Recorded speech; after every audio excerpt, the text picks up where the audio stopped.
الحمد لله وكفى وسلام على عباده الذين اصطفى أما بعد فأعوذ بالله من الشيطان الرجيم بسم الله الرحمن الرحيم والتفت الساق بالساق صدق الله مولانا العظيم وصدق رسوله النبي الكريم ونحن على ذلك لمن الشاهدين والشاكرين والحمد لله رب العالمين আলহামদুলিল্লাহ সমস্ত প্রশংসা সেই রবের কারিমের দরবারে যে মহান রব্বুল আলামিন আল্লাহ তাআলা আমাকে সহ আপনাদের সকলকে জুমার সালাত আদায় করার লক্ষ্যে মসজিদে আসার বসার তৌফিক দান করেছেন। এর জন্য সকলেই বলে নিয়ে আলহামদুলিল্লাহ। এটা আরবি মাসের জুমাদাল উলা, আজকে 12 তারিখ। জুমাদাল উলার পরে জুমাদাল উখরা, তারপরে রজব, তারপরে শাবান, তারপরে রমাদান, মাঝখানে 3 মাস। তো যাই হোক, আমি যে আয়াতে কারিমা তিলাওয়াত করেছি এটা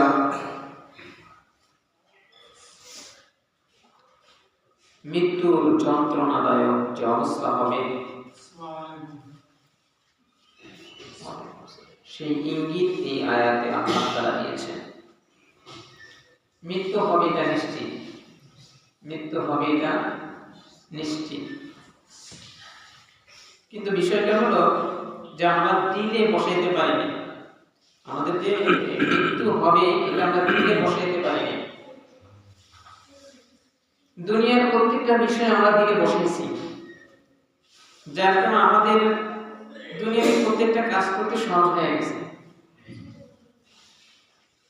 কিন্তু আমরা মৃত্যুকে দিলে বসাইতে পারিনি বিধান আমাদের মৃত্যুর পরবর্তী জিন্দেগির যে আমার প্রস্তুতি সেটা আমার দ্বারা বড় কঠিন হয়ে গেছে। আমরা ফজরের সালাতে মসজিদে আসতে পারি না, কারণ ওই যে মৃত্যু এটা আমরা বসাইতে পারিনি।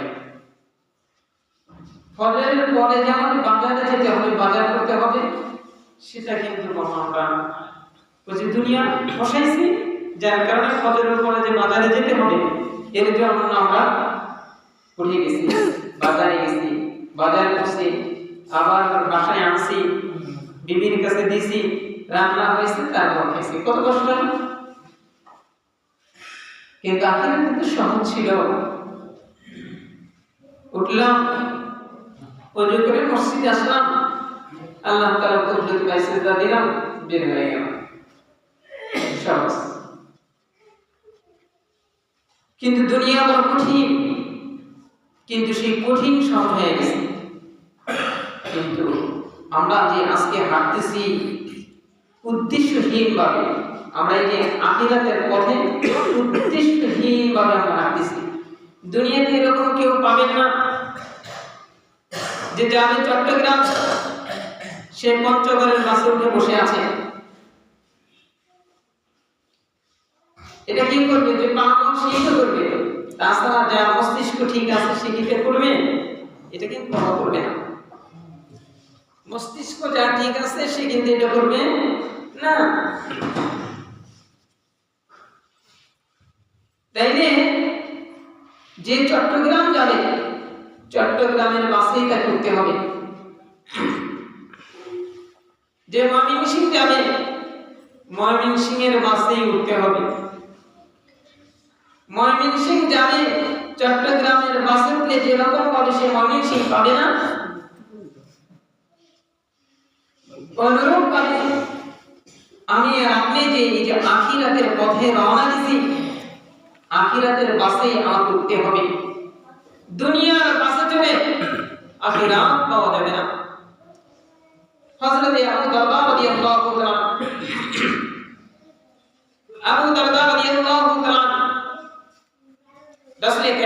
সাল্লাল্লাহু আলাইহি ওয়াসাল্লামের হাদিস যখন তার সম্মুখে আসলো যে যেই ব্যক্তি সারমর্ম হাদিসের তরজমা এরকম, যেই ব্যক্তি দুনিয়া করবে তার আখিরাত কিছু না কিছু নষ্ট হবে,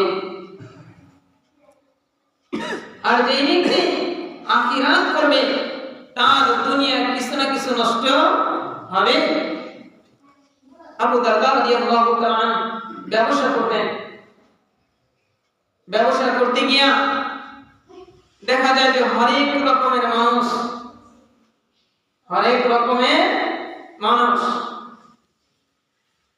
এইখানে সততা বজায় রাখা, মালের দোষ ত্রুটি এগুলা বলে বিক্রি করতে হয়। আপনি বেগুন নিয়ে গেছেন আর বলবেন আমার বেগুন সব ভালো, কিন্তু একটা বেগুন পোকা আছে, আপনি যতটা এইখান থেকে যা করলেন আপনার জন্য হারাম হয়ে যাবে, এক কথায় শেষ করে দিচ্ছেন। কিন্তু এটা কি আজকে মানুষ সাধারণ বিষয় মনে করে না? কারণ সে তো আখিরাতের পাশে ওঠে নাই, দুনিয়ার পাশে উঠছে, যার কারণে তাকে যদি বেগুন একটু পোকা আছে এটা বললে তো তার বেগুন নেবে না, কিংবা হয়তো 5 কেজির জায়গায় 2 কেজি বিক্রি হবে, যার কারণে সে মিথ্যা বলবে, কিন্তু সে কি করবে না? সত্যটা বলবে না। কিন্তু হাদিসের ভিতরে আসছে মুনাফিকের গুরুত্বপূর্ণ 3টা আলামত। একটা আলামত ইদা হাদাথা গাদালা, সে যখন কথা বলবে মিথ্যা বলবে। রাসূল করিম সাল্লাল্লাহু আলাইহি ওয়াসাল্লাম কে সাহাবায়ে কেরাম বললেন, জি ইয়া রাসূলুল্লাহ, মুসলিম সে কি জিনা করতে পারে? হ্যাঁ, মুসলিম জিনা করতে পারে। মুসলিম মুমিন সে কি চুরি করতে পারে? হ্যাঁ, সে চুরি করতে পারে। মুসলিম মুমিন সে কি মিথ্যা কথা বলতে পারে? না, মুসলিম আর মুমিন সে কোনোদিন মিথ্যা কথা বলতে পারে না। কিন্তু আপনার মিথ্যা বলি না, বরং মিথ্যা আমার জীবনটাই মিথ্যা হয়ে গেছে, আমার জীবনটাই মিথ্যা বানিয়ে ফেলাইছে। মানে আমলে আখলাকে সব জায়গায় মিথ্যা, সব জায়গায় মিথ্যা। আমার ছেলেটাকে সুন্দর করে সাজিয়ে আমি বাজারে পাঠিয়ে দিলাম, কিন্তু আমার ছেলেটাকে সুন্দর করে সাজিয়ে মসজিদে নিয়ে আসতে পারলাম না, অর্থাৎ তার জীবনটাই মিথ্যা হয়ে গেছে, তার আমল আখলাক চরিত্র সব মিথ্যা।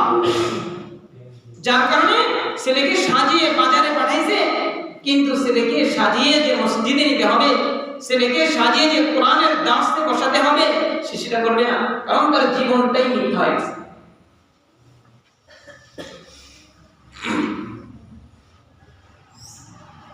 আবু দারদা রাদিয়াল্লাহু তাআলা যখন দেখলেন যে আমি ব্যবসা করতে গিয়ে আমার অনেক ত্রুটি হয়ে যায়, তো কি আমি আখিরাতকে ধ্বংস করে আমি ব্যবসা করতে পারি না?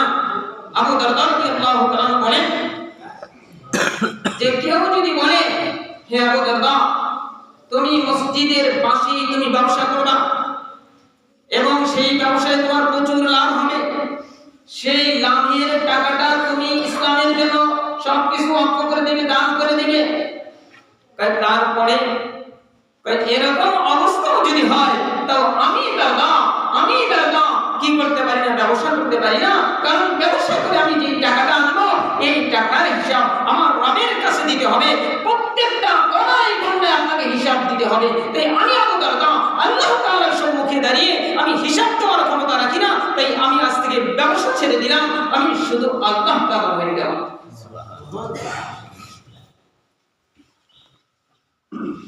আবু দারদা রাদিয়াল্লাহু তাআলা ছিলেন সমস্ত সাহাবায়ে কিরামের ভিতরে যাকে বলা হয়, মানে অনেক সাহাবায়ে কিরামের এক একটা লকব ছিল, এক একটা কি ছিল? লকব ছিল। এই আবু দারদা রাদিয়াল্লাহু তাআলা কে বলা হয় সমস্ত সাহাবীদের ভিতরে সবচেয়ে তাকওয়ার সম্রাট ছিল।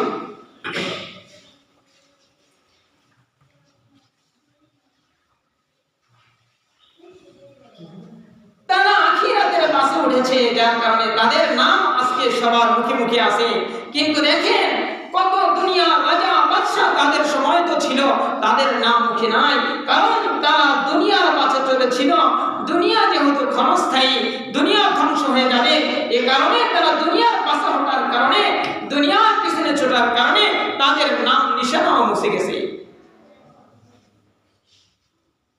আর আবু দারদা আখিরাত এটা হলো চিরস্থায়ী, আখিরাতের পাশে উঠছে যার কারণে সেটা তো চিরস্থায়ী, যার কারণে তার নামটাও আজকে চিরস্থায়ী। সমস্ত মানুষ ইসলাম মুসলিমদের মুখে মুখে তাদের নাম, হাদিসের কিতাবের পাতায় পাতায় তাদের নাম।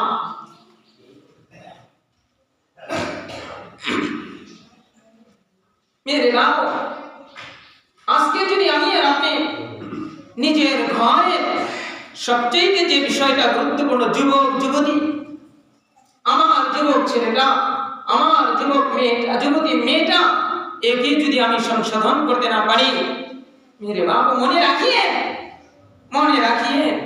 আপনার আমার এই নামাজ কোনো কাজে আসবে না, কোনো কাজে আসবে না। আমাদের হযরত বলেন যে দেখো, আল্লাহু ওয়ালিয়ুল্লাযীনা আমানু ইউখরিজুহুম মিনাল যুলুমাতি ইলান নূর, যে আল্লাহ তাআলার ওলি যে হবে, এক যারা পরিমাণ গুনাহ যে করবে না, সে আল্লাহর ওলি হবে। আল্লাহর ওলি হতে তাহাজ্জুদ লাগে না, আল্লাহর ওলি হতে আপনার নফল ঘুরি ঘুরি নফল লাগে না, আল্লাহর ওলি হতে আপনার জিকির আজকার করতে করতে মুখে কান্না করতে হয় না। তাই আল্লাহ তাআলার ওলি হওয়ার জন্য জাররাত থেকে জাররাত তুমি গুনাহ থেকে বাঁচো, তুমি সবচেয়ে মস্ত বড় আল্লাহর ওলি হয়ে যাও। হ্যাঁ, তাহাজ্জুদ ওলি যে হইলা, কয় এই বিলায়াতের নূর বাড়বে তাহাজ্জুদের দ্বারা, কয় বিলায়াতের নূর বাড়বে তোমার ইশরাকের দ্বারা, বিলায়াতের নূর বাড়বে তোমার সালাতুদ দুহার দ্বারা, বিলায়াতের নূর বাড়বে তোমার কোরআন তেলাওয়াতের দ্বারা, বিলায়াতের নূর বাড়বে তোমার বেশি বেশি জিকির আজকারের দ্বারা। আর তুমি বিলায়াত অর্জন করবা যতক্ষণ না পর্যন্ত তুমি এক যারা পরিমাণ গুনাহকে তুমি পরিত্যাগ না করবা, ততক্ষণ পর্যন্ত তুমি আল্লাহর ওলি হতে পারবা।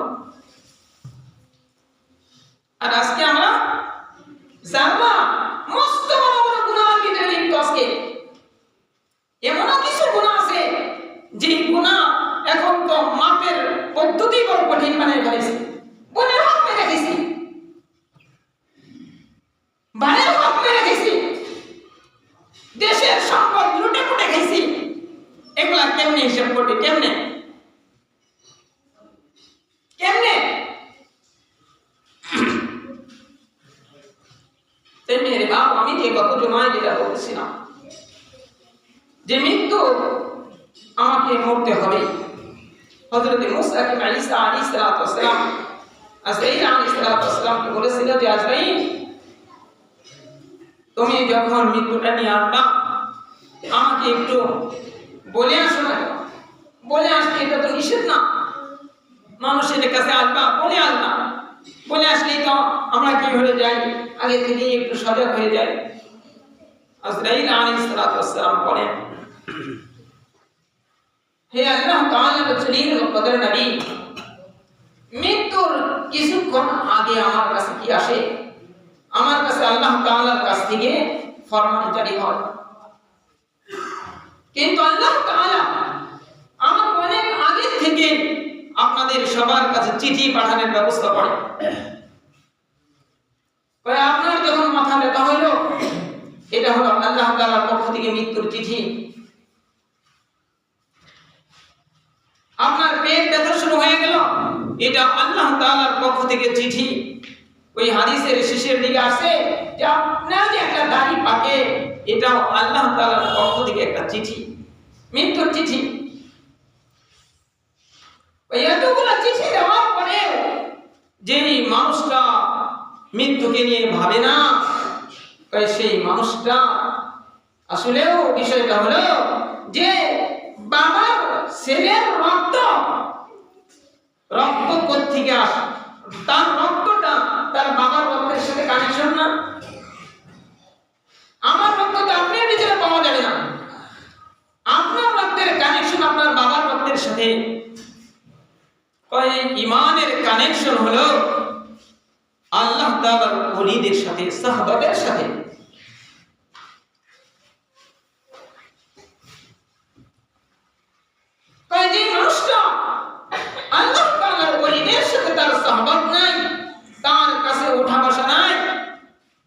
এই মানুষটার অবস্থা হলো ওই মানুষটার মতো, কয় যার বাবা নাই, বাবা ছাড়া জন্ম নিয়েছে, বাবার কোনো তার কি নাই, হদিস নেই, তার রক্তের বাবা খুঁজে কার সাথে মিলাবে? কয় যে মানুষটা আল্লাহ আলমের কাছে নিজেকে মিটিয়ে না দেয়, নিজেকে বিলীন করে না দেয়, কয় ততক্ষণ পর্যন্ত সে এই ইমানের নূর আনবে না, আর ততক্ষণ পর্যন্ত সে মৃত্যুকে নিয়ে ভাববে না। আমি তো ভেবে বড় অবাক হচ্ছি, আমার একই সাথে আমরা খেলতাম, যদিও আমার সেই চাচাতো বোনকে ধরা চলে যে আমার জীবনে আমি 10 বার দেখছি কিনা সন্দেহজনক। আমার বড় চাচার ছেলে মেয়ে, এদের নাম আমি ভালো করে জানি না, তারা নদীর এপার, আমরা নদীর ওপার। আমার জীবনে 2-1 বার আসছে কিনা আল্লাহ তাআলাই ভালো জানে। সেই 2003 থেকে বাইরে অদ্যাবধি পর্যন্ত বাসা ওইভাবে বসতে পারি নাই। তো সেই বোন আমাদের সাথেই তো আমাদের সমবয়সী 4টা সন্তান রেখে দুনিয়ার থেকে চলে গেছে। আমার বাবার দোস্তর মেয়ে, এটা আমার ভালো করেই মনে আছে, আমার যে ছোট হবে, ও 2টা সন্তান রেখে দুনিয়ার থেকে চলে গেছে। আজকে হাফিজ সাহেব বলতেছে যে একটা ছেলে 12-13 বছর বয়স নদীর ঘাটে গেছে তার বোনকে আগায় আনার জন্য, বোনকে পায় নাই, দেখে ছোট ছোট বাচ্চারা এই ধান, ওই গর্তের থেকে ধান বের করতেছে। ও কয় তাহলে আমি একটু কাজ করি, তো গর্তের ভিতরে হাত দিছে ধান আনার জন্য, ওই ইঁদুরের গাতার থেকে। তো কি হয়েছে যে কিসে যেন কামড় দিছে, নদীর ঘাটে ধুইছে, বাসায় গেছে, বাড়িতে বলে নাই, ভালো লাগতেছে না, শুয়ে পড়ছে। যখন বিকেলবেলা হয়েছে, টুলে পড়ে যায়, মা বলতেছে বাবা তোমার এই অবস্থা কেন? তখন বলে যে আমাকে ইঁদুরে কামড় দিছে। তখন দৌড়ঝাঁপ শুরু হয়ে গেছে, এর ভিতরেই দুনিয়ার থেকে চলে গেছে। মেয়ের বাবা নিজের দিলকে বুঝান, নিজের দিলকে বুঝান, কিন্তু বড় কঠিন। কয় যে ব্যক্তি ছোট অবস্থায় নিজের দিলকে আল্লাহ তাআলার জন্য অফ করতে পারে না, এমন অবস্থায় পুরো হয়ে গেছে, কয় এই মানুষগুলা ফিরে আসা বড় কঠিন। কারণ এই মানুষগুলা তবিয়ত হয়ে গেছে, মিথ্যা গল্প বলা একটা বসে পরিণত হয়ে গেছে, চা হোস্টেলে বসে বিভিন্ন গল্প গুজব করা তার তবিয়তে পরিণত হয়ে গেছে। কয় এই মানুষগুলা ফিরে আসা বড় কঠিন। আমাদের এক হযরত মুফতি শফি ছাত্রদেরকে বলতেছিল যে দেখো, তোমরা যদি এখন যদি নিজেকে পরিবর্তন করতে পারো তাহলে সহজ, আর যদি তুমি বুড়া হয়ে যাও তুমি হয়তো তাহাজ্জুদ গুজার হইবা, দেখবা আমার জন্য আমি গীবত করতেছো, তোমার দিলে বাঁধবে না, কারণ তোমার অভ্যাস হয়ে গেছে। আর তুমি একটু তাহাজ্জুদ করবা, একটু দাঁড়িয়ে রাখছো, আর একটু জুব্বা করছো, মনে করবা যে না মনে হয় কিছু করে। তাই মেরে মা নিজের বাড়ি এই যুবক যুবতী এদেরকে সামলাও, এদেরকে আল্লাহ তাআলার সাথে মিলিয়ে দাও। আজকে তো দুনিয়ার পাশে চলার কারণে আজকে মেয়েকে বড় ব্যারিস্টার বানাতে হবে, কিন্তু মেয়ে যে অসংখ্য অগণিত কবিরা গুনাহের ভিতরে লিপ্ত, এটা বাবার খবর নেই।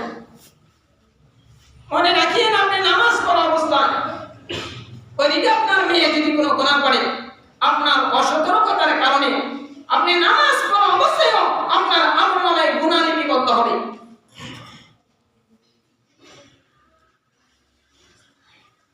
এই কারণেই তো যারা আল্লাহ তাআলার কাছে কবুল হয়ে যায়, তাদের ভিতরে আগে দিনদারি আসে, তারপর তার বিবি, তারপর তার সন্তানদের ভিতরে দিনদারি আসে। যার কবুল হয় না, সে ইবাদত করবে, কিন্তু তার ঘরের খবর নাই, তার ছেলের খবর নাই, তার মেয়ের খবর নাই, থাকতে রাখবা। আজকে এরকমই আমাদের সমাজে ঘটে গেছে।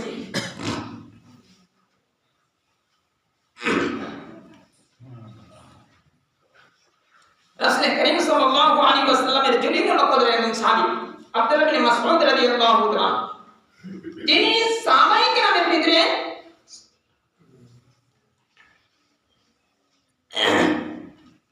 ফিকহ সবচেয়ে বেশি বুঝতেন। যে তার নাম আব্দুল্লাহ ইবনে মাসউদ রাদিয়াল্লাহু তাআলা। আব্দুল্লাহ ইবনে মাসউদ রাদিয়াল্লাহু তাআলা রাসূল করিম সাল্লাল্লাহু আলাইহি ওয়াসাল্লামের সাহাবায়ে কিরাম বসে কি করলো, বসে একটা পরামর্শ করলো যে অগণিত কাফের কাবার চত্বরে তারা বিভিন্ন কাজে তারা ব্যস্ত, এদের সামনে উচ্চ আওয়াজে কি কোরআন তেলাওয়াত করে শোনাতে পারবে? আব্দুল্লাহ ইবনে মাসউদ রাদিয়াল্লাহু তাআলা বলে আমি পারবো। উনি প্রথম 38 জনের একজন, মুসলিম যে প্রথম 38 জন, এই তার ভিতরে একজন হলো এই আব্দুল্লাহ ইবনে মাসউদ রাদিয়াল্লাহু তাআলা। তার ইসলাম গ্রহণের কাহিনী আছে। আব্দুল্লাহ ইবনে মাসউদ রাদিয়াল্লাহু তাআলা যেই জামানা মানুষগুলো উলঙ্গ হয়ে হয়ে কাবায় কি করত, জিয়ারত করত, তাওয়াফ করত, সেই জামানার মানুষ আব্দুল্লাহ ইবনে মাসউদ উনি একজন কাফেরের বকরির রাখালি করত। রাসূল করিম সাল্লাল্লাহু আলাইহি ওয়াসাল্লাম আবু বকর সিদ্দিক রাদিয়াল্লাহু তাআলা কে নিয়ে সেই তার পাশ দিয়ে যাইতেছিল। তখন আবু বকর বলে, হে আব্দুল্লাহ ইবনে মাসউদ, তুমি কি একটু দুধ পান করাইতে পারবা? আমি দুধ কেমনে পান করাবো? আমাকে তো এই আমাদের মানুষ জানে যে আমি আমানতদার, আমি বিশ্বস্ত, আমি তো রাখালি করি, আমি কিভাবে আপনাকে দুধ পান করাবো? রাসূল করিম সাল্লাল্লাহু আলাইহি ওয়াসাল্লাম বললেন যে আচ্ছা, তোমার দুধ পান করাইতে হবে না, এমন একটা বকরি আনো যার বাচ্চা হয় নাই। বকরিটা আনছে, রাসূল করিম সাল্লাল্লাহু আলাইহি ওয়াসাল্লাম স্তনে হাত দিছে, স্তন ফুলে গেছে, দুধ বের হইছে, দুধ পান করছে। রাসূল সাল্লাল্লাহু আলাইহি ওয়াসাল্লাম আবার হাত দিছে, সেটা আবার আগের মতো হয়ে গেছে। তখন আব্দুল্লাহ ইবনে মাসউদ রাদিয়াল্লাহু তাআলা রাসূল করিম সাল্লাল্লাহু আলাইহি ওয়াসাল্লামকে বলে, ইয়া রাসূলুল্লাহ, আপনি আমাকে যে কোরআন, সেই কোরআনের দীক্ষায় আমাকে দীক্ষিত করে না। আজকে কোরআন, আজকে প্রত্যেকটা বাড়ি থেকে কোরআন নর্দমায় পড়ে আছে, নর্দমা। আজকে একটা বইয়ের যে দাম, আজকে আমরা এখানে যারা জুমার সালাত আদায় করতে আসছি, তাদের ফ্যামিলির ভিতরে আজকে কোরআনের সেই দাম না। আপনি বলে আমাকে বুঝাইতে পারবেন না। না মানে এই সমস্ত দলের পিছনে পিছনে ছুটেন, রাসূল সাল্লাল্লাহু আলাইহি ওয়াসাল্লামের পিছনে কয়দিন ছুটছেন? বুঝান আমাকে। পারবেন না ইনশাআল্লাহ, পারবেন না। আব্দুল্লাহ ইবনে মাসউদ রাদিয়াল্লাহু তাআলা কে রাসূল করিম সাল্লাল্লাহু আলাইহি ওয়াসাল্লাম বললেন যে তুমি তো একজন প্রজ্ঞাবান ছেলে। আব্দুল্লাহ ইবনে মাসউদ বলে যে আমার এই দুইটা কথা আমার হেদায়েতের মাধ্যম হয়ে গেছে। একটা, আমি বলেছিলাম ইয়া রাসূলুল্লাহ, আমি হলো একজন বিশ্বস্ত, আমি কিভাবে আমি অন্যের ছাগলের দুধ আপনাকে দহন করে পান করাবো। দ্বিতীয় নাম্বার, যে তুমি প্রজ্ঞাবান একজন ছেলে। মুসলিম হয়ে গেল। আব্দুল্লাহ ইবনে মাসউদ রাদিয়াল্লাহু তাআলা দাঁড়াইলেন যে আমি কোরআন তেলাওয়াত করে শোনাবো। এটা তো একটা চ্যালেঞ্জ, চ্যালেঞ্জ। ওইখানে তেলাওয়াত করলে তাকে জানিয়ে রাখবে। আব্দুল্লাহ ইবনে মাসউদ রাদিয়াল্লাহু তাআলা দৌড়াইলেন, কাবার কাছে গিয়ে উচ্চ আওয়াজে কোরআন তেলাওয়াত করলেন। কাফেররা মাথা উঠিয়ে বলে, এই কে রে? তখন কাফেররা একযোগে হামলা করছে। আব্দুল্লাহ ইবনে মাসউদ রাদিয়াল্লাহু তাআলা উপরে একযোগে হামলা করছে। আব্দুল্লাহ ইবনে মাসউদ রাদিয়াল্লাহু তাআলা পড়ে গেছে, নাক মুখ শরীরে রক্তাক্ত হয়ে গেছে। তারপরে কোরআন তেলাওয়াত বন্ধ করে নাই। কোরআন তেলাওয়াত যখন বন্ধ করে নাই, আল্লাহ তাআলা সেই কোরআনের নূর চমকায় দিয়েছে। তখন আব্দুল্লাহ ইবনে মাসউদকে ছেড়ে দিয়ে তারা দৌড়াইছে।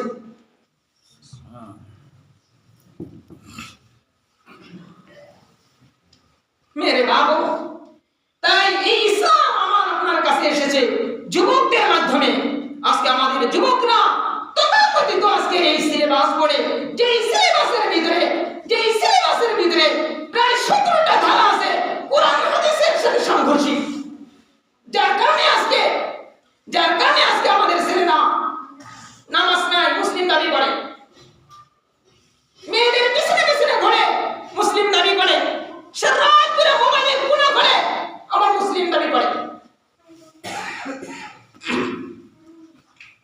মেরে বাবু, আমি যে কথা আপনাদেরকে বোঝাইতে চেয়েছি সেটা হলো এই দুনিয়া থেকে আমাকে আপনাকে চলে যেতেই হবে, চলে যেতেই হবে। তাই আমি বলেছিলাম যে মৃত্যুটা কিভাবে আসবে, গত জুমায় বলেছিলাম যে মৃত্যুটা কিভাবে আসে, যে আমি আর আপনি বেঁচে আছি, ফেরেশতাদের খেদমতে আমি আর আপনি বেঁচে আছি। আজরাইল আলাইহিস সালাম সে কিভাবে জান কবজ করে?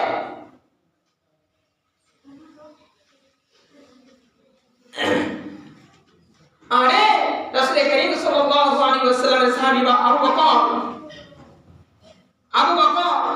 আবু বকর যখন ইন্তিকাল করবে, এমন অবস্থায় ওসিয়ত করলেন যে আমার নবী সাল্লাল্লাহু আলাইহি ওয়াসাল্লাম আমার মেয়ের ঘর, সেই মেয়ের ঘরে শহীদ, আমাকে নিয়ে সেইখানে রাখার পরে রাসূল করিম সাল্লাল্লাহু আলাইহি ওয়াসাল্লামকে লক্ষ্য করে বলবেন যে আপনার দুনিয়ার বন্ধু সে আখিরাতের বন্ধু হতে চায়, আপনার পাশে কি শোয়ার অনুমতি হবে?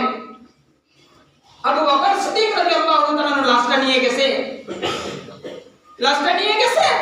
লাশটা নিয়ে যাওয়ার পরে যখন সাহাবায়ে কেরাম এই কথাটা বলছে, কবর থেকে আওয়াজ আসছে, উদখুলুল হাবিবা ইলাল হাবিব, যে আমার হাবিবকে আমার পাশে দাফন করে দাও।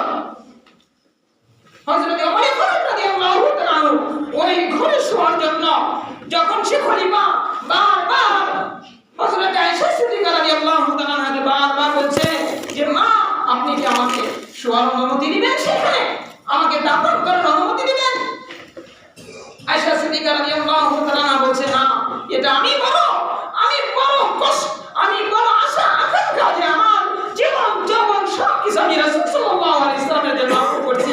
মৃত্যুর সময়ও ওইখানে দুইটা কবরের জায়গা বাকি আছে, একটা হবে আমার, আরেকটা হবে ঈসা আলাইহিস সালাম। জীবিত থাকতে ওমর ফারুক রাদিয়াল্লাহু তাআলা জীবিত থাকতে প্রায় কয়েকবার লোক পাঠিয়েছে, আব্দুল্লাহ ইবনে ওমরকে পাঠিয়েছে, কিন্তু রাজি হয় নাই। মৃত্যুবরণ যখন করলেন তখন আবার সুপারিশ করছে, তখন বলছেন যে যাও, যেই ওমর রাদিয়াল্লাহু তাআলা রাসূল সাল্লাল্লাহু আলাইহি ওয়াসাল্লাম উঠা বসায় যেই দুইটা মানুষ ছিল, আমিও চাই যে আমার হকটাকে কুরবানি করে আমি ওমরের জন্য সেখানে জায়গা করে দিই। ওমর রাদিয়াল্লাহু তাআলা যখন কবর খনন করা হলো, যখন কবরটা ওমর রাদিয়াল্লাহু তাআলাকে রাখা হয়, তখন আব্বাস রাদিয়াল্লাহু তাআলা বর্ণনা করে যে আমি দেখি যে আমার কাঁধের উপরে কে যেন হাত রেখে ফুপায়া কাঁদতেছিল, আর তার চোখের পানি পড়তেছিল, আর সে বলতেছিল যে হে ওমর, আমি জানতাম যে এখানে তোমার জন্য আল্লাহ তাআলা জায়গা বরাদ্দ করে রেখে দিয়েছে, কারণ আমি রাসূল সাল্লাল্লাহু আলাইহি ওয়াসাল্লামের কাছে বারবার এই কথাটা এভাবে শুনেছি। আমি আবু বকর ওমর বসেছি, আমি আবু বকর ওমর সেইখানে গিয়েছি, আমি আবু বকর ওমর সেইখান থেকে এসেছি। আমি প্রায় প্রত্যেকটা জায়গায় আমি রাসূল সাল্লাল্লাহু আলাইহি ওয়াসাল্লামের জবান মোবারকে এই কথাটা আবু বকরের সাথে তোমার নামটা দেখেছি। তাই তুমি কি ভাগ্যবান যে আল্লাহ রাসূল সাল্লাল্লাহু আলাইহি ওয়াসাল্লামের পাশে আজকে তুমি শুয়ে গেল। মেরে বাবু, আমাকে আপনাকে মৃত্যুর দুয়ারে শুইতেই হবে। মনে রাখেন, মৃত্যু আসবে। মৃত্যু যেদিন আসবে সেদিন হয়তো আপনার মৃত্যু নেককারদের খাতায় হবে, নচেত আপনার মৃত্যু বদকারদের খাতায় হবে। বদকারদের অবস্থায় যদি হয়, দেখেন আল্লাহ তাআলা কি বলে,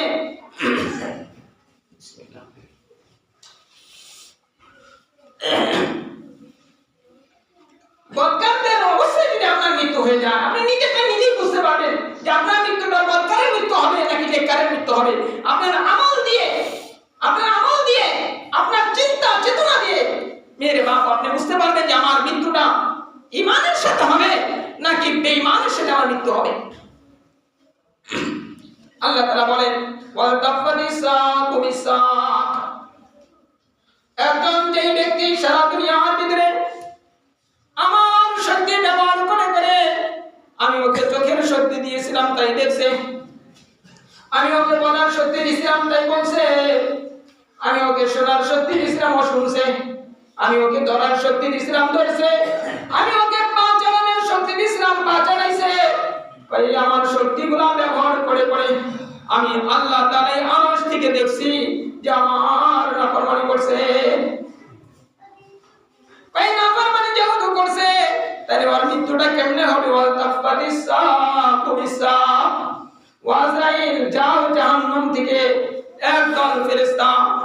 শরীফের ভিতরে আছে যে 500 জনের ফেরেশতার একটা দল, এই 500 জনের ফেরেশতার একটা দল আসবে, আপনার পাশে বসে যাবে।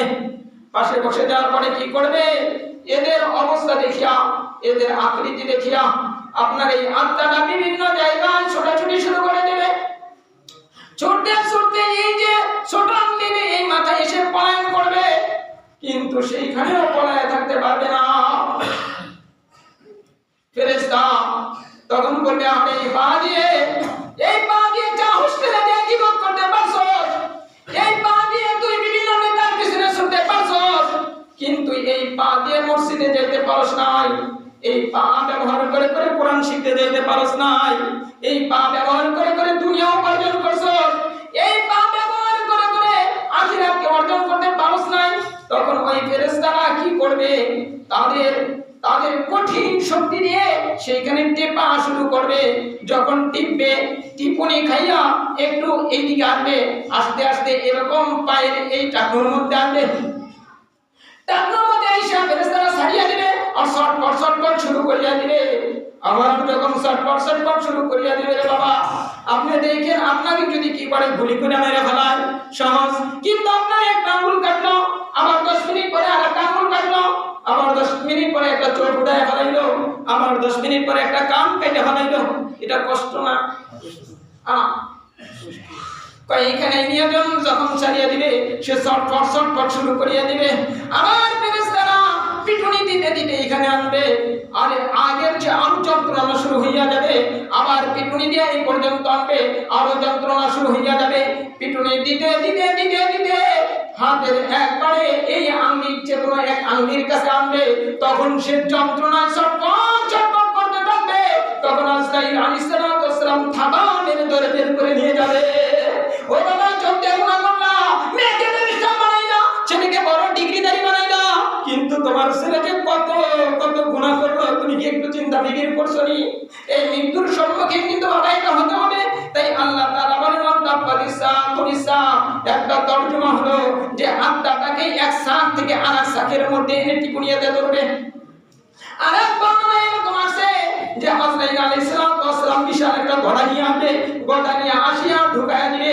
ঢুকায়া দেওয়ার পরে ওর শাখা প্রশাখাগুলা এই যে আপনার প্রত্যেকটা পশমের গোড়ায় গোড়ায় চলে যাবে। যখন প্রত্যেকটা পশমের গোড়ায় গোড়ায় চলে যাবে, তখন এরকম মোসলাইতে থাকবে। মোসলাইতে আত্মাটা যখন এতটুকু আত্মা বিশাল এরকম ভাবে মোসলাইতে বিশাল এরকম সুতার মতো এরকম ফুটাইতে থাকবে, তখন ছিঁড়ে যায় ভাব হবে। তখন আজরাইল আলাইহিস সালাম টান দিয়ে ধরে আত্মাটাকে বের করে নিয়ে যাবে। ও বাবা, এই মৃত্যু কিন্তু আমার আপনার সম্মুখে আছে। তাই সময় থাকতেই নিজের ঈমান আমলের খবর নেই, নিজের আমল সুন্দর করি, নিজের ঈমান সুন্দর করি, গুনাহ থেকে নিজেকে বাঁচাই, নিজের মেয়েকে বাঁচাই, নিজের ছেলেকে বাঁচাই, নিজের বিবিকে বাঁচাই। কারণ বাবা, মৃত্যু আমার আপনার সম্মুখে অবশ্যই আসবে। যেদিন আসবে সেদিন কিন্তু কোনো সান হবে না। ওই যে সাদ্দাত চাইছিলেন একটু সময়, সাদ্দাতকে কি সাথ দিছিল? সাদ্দাতকে বাবা সাথ দেয় না। আরে সাদ্দাত তো দুনিয়া অনেক কিছু করছে, কিন্তু সে যদি কবরে যায় আযাব পায়, তাও হয়তো তার একটু সারে বানাবে।